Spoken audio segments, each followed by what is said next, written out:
ஈஸியான கொஷினு, கொஞ்சம் அதுலேயும் வித்த காட்டலாம். என்னன்னு பார்த்தீங்கன்னா, உங்கள்கிட்ட டொமைனை கண்டுபிடிங்கடா.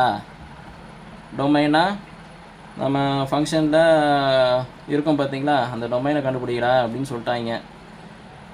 அப்படின்னு சொல்லிவிட்டு எனக்கு வந்து அடுத்தது ஒரு ஃபங்க்ஷனை கொடுத்துட்றான். இந்த ஃபங்க்ஷனுக்கு இந்த டொமைன் யார் அப்படிங்கிறது தான் இப்போ நம்ம கேட்குறான்.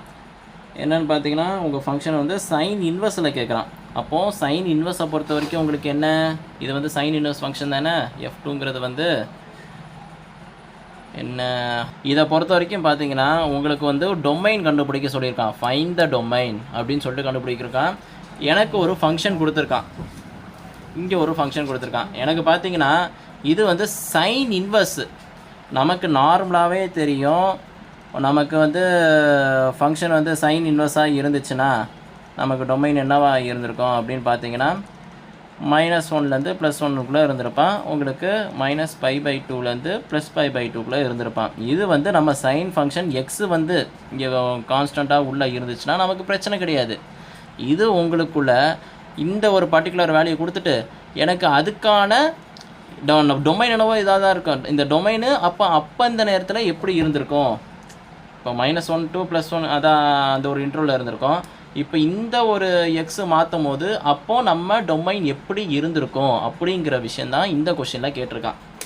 ஸோ கொஷின் அனலைஸ் புரிஞ்சா, 2 × sin inverse of 2x - 1 - π/4 அப்படிங்கிறது நமக்கு தெரியும். என்னென்னு பார்த்தீங்கன்னா நம்ம டொமைன் வந்து ஆஃப் sin x அப்படிங்கிறது பார்த்தீங்கன்னா sin inverse of x வந்து -1லேருந்து +1க்குள்ளே இருந்திருப்பான். ஓகேவா? ஸோ நமக்கு இதான் நம்ம இன்டர்வலாக இருக்குது. ஸோ அதனால் நம்ம என்ன பண்ணுறோன்னா, ஃபஸ்ட்டு இந்த ஒரு இன்பிட்வீன்குள்ளே இன்டர்வலை எடுத்து நான் போடுதேன். அதுபடி பார்த்தீங்கன்னா உங்களுக்கு வந்து 2x - 1 அப்படிங்கிறது வந்து எழுதுதேன். இப்போது இங்கே பார்த்தீங்கன்னா இங்கே இருக்க 1 இங்கே போகுது, ஏன்னா இங்கே நெகட்டிவில் இருக்குது, இங்கே வந்து போனால் பாசிட்டிவ். அப்போது 1 + 1 இந்த இடத்துக்கு இங்கே நெகட்டிவ் வந்து இங்கே போச்சுன்னா அப்போ -1 + 1 ≤ 2x அப்படின்னு இருக்கும். தென் அதுக்கப்புறமா இங்கே வந்து 0 ஆயிரும். இங்கே வந்து 2x ≤ 2. இப்போ போத் சைட் டிவைடட் பை 2வோட டிவைட் பண்ணால் 2 ≤ x ≤ 1 அப்படிங்கிறது உங்கள் இன்டர்வல் வந்து மாறி இருக்கும். அப்போ என்னோடய இன்டர்வல் பார்த்தீங்கன்னா எனக்கு பர்டிகுலராக 0 to 1 கூட தான் இருந்திருக்கும். ஓகேவா? எனக்கு இந்த ஒரு பர்டிகுலர் இன்டர்வல் தான் நம்ம பார்க்க போகிறேன். இங்கே என்ன இருந்தாலும் எனக்கு பிரச்சனை கிடையாது. ஸோ என்னோடய டொமைன் யாருன்னு பார்த்தீங்கன்னா டொமைன் ஆஃப் த ஃபங்க்ஷன் அப்படி அந்த ஃபங்க்ஷனை பொறுத்து பார்த்தீங்கன்னா உங்களுக்கு வந்து க்ளோஸ்ட் இன்டர்வல் 0, 1 அப்படிங்கிறது தாம்மா.